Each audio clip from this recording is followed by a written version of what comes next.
Mishna study Masechet Pesachim Perek Mishnah. Here, over here in this Mishnah, I'm going to speak about the Korban Pesach, and we're going to speak about how this Korban Pesach was brought, and it's going to really continue for the next couple of Mishnayot. But over here, we're going to speak about how the Korban Pesach was slaughtered in three groups, right? And we're going to open up with how they would actually be. So Pesach, right, were brought in three different groups, three different divisions, right? So one group would come in, bring the Korban Pesach, they would leave, the next group would come in, and there'll be three groups of people bringing the Korban Pesach in the Mikdash.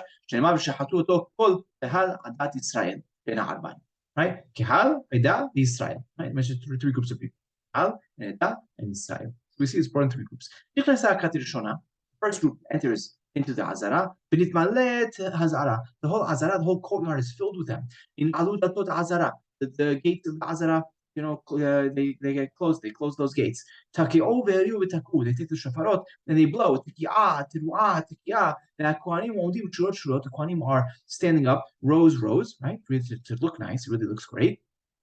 They're holding in their hands these bazikim, right? Bazikim is the Aramaic word for ki'arotav, right? The Targum translation is ki'arotav is bazkohi, right? So they have these bowls, and all these they were cone shaped. They were cone shaped bowls, as we'll see in our Mishnah. So you can't put it down, right? You have to hold it the whole time. They would catch the blood on these things. The whole row of Kohanim that's holding silver, they would all hold silver. The entire next row, whatever was holding Kohanim holding gold, these golden bowls, right? So the whole row would be holding gold, right? It just really looks awesome. They wouldn't mix them up, right? Not for any halachic person, but just so for the presentation, it looks nice. The bazikim, right? These bazikim, these bowls that they would actually blooded, they wouldn't have a bottom, right? A flat bottom surface. Rather, there would be a cone shape because we don't want them to place them down. If they place them down, the blood could congeal and become hard, right? So we wanted to keep it in the hands, so they keep on mixing it so the blood doesn't congeal. That's really the end of the Mishnah. We learned a lot of important yesodot, important principles from this Mishnah that Rambam actually goes through. Firstly, over here it says,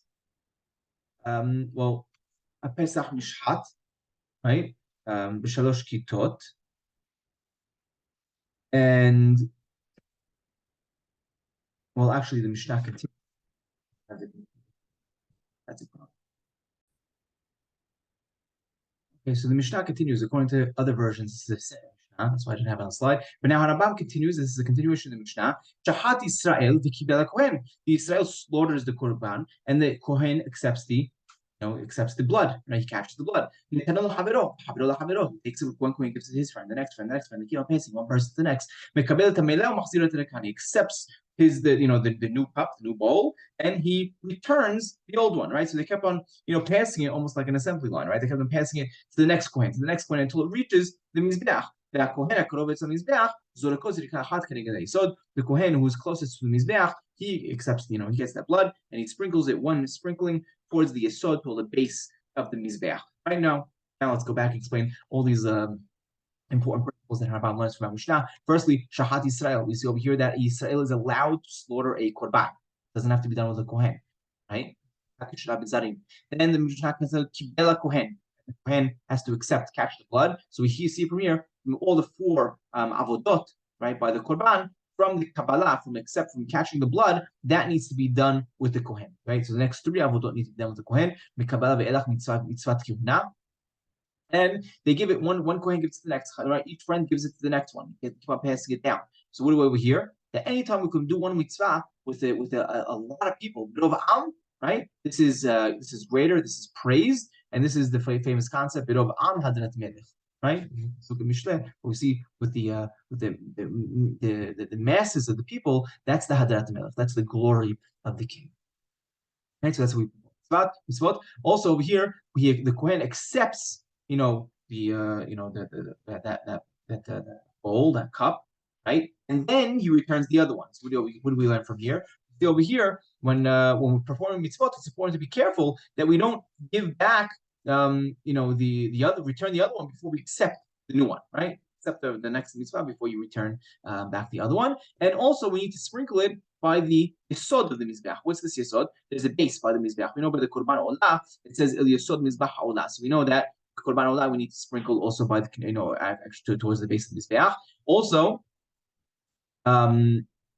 we know that by right, it also says the word zirika, meaning sprinkle, right? Zirika.